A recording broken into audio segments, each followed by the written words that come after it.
Est-ce que tu savais que tu pouvais traduire ton site Shopify en instantané? Alors, je ne parle pas de Shopify Translate, je parle d'autre chose. Et surtout, de l'indexer sur les Google étrangers. Je te donne un exemple.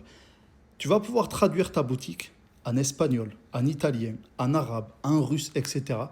Et du coup, ta boutique va être dupliquée. Tous tes produits, toutes tes pages, toutes tes collections, etc. dans les langues étrangères. Et surtout, Google va commencer à indexer toutes tes pages et toutes tes URL dans les pays, sur les Google étrangers, donc sur Google Espagne, Google Italie, Google Russe, etc. Ça va servir à quoi? Ça va te permettre d'avoir une nouvelle clientèle du coup internationale. Donc attention avant de faire ça, fais en sorte que tes livraisons soient ouvertes dans les pays que tu veux cibler.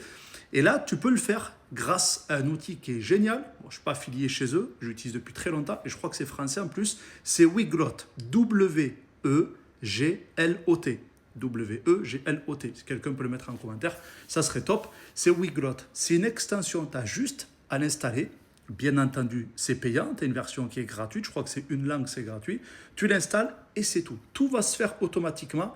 C'est ça la différence avec le module Google Translate. Google Translate, ça fait une traduction instantanée. Sauf que Weglot, ça va traduire, mais ça va surtout prendre toutes tes URL étrangères et les mettre sur les moteurs de recherche. Et du coup, quand par exemple un Italien va taper un mot-clé lié à ton activité, ben, il y aura tes résultats en italien qui vont s'afficher. Et ça, c'est juste fantastique. Alors moi, j'utilise pour les boutiques e-commerce et je l'utilise surtout aussi pour les blogs, parce que je fais beaucoup de blogs d'affiliation. Ça me permet en fait d'avoir mes articles qui sont automatiquement dupliqués. Alors moi, ça me coûte assez cher parce que j'ai pas mal de mots, mais par contre, sur les sites e-commerce, c'est dérisoire par rapport aux résultats que tu peux avoir derrière. C'est dérisoire. Voilà, c'était ma petite technique du jour pour traduire facilement un site internet. Allez, ciao, ciao!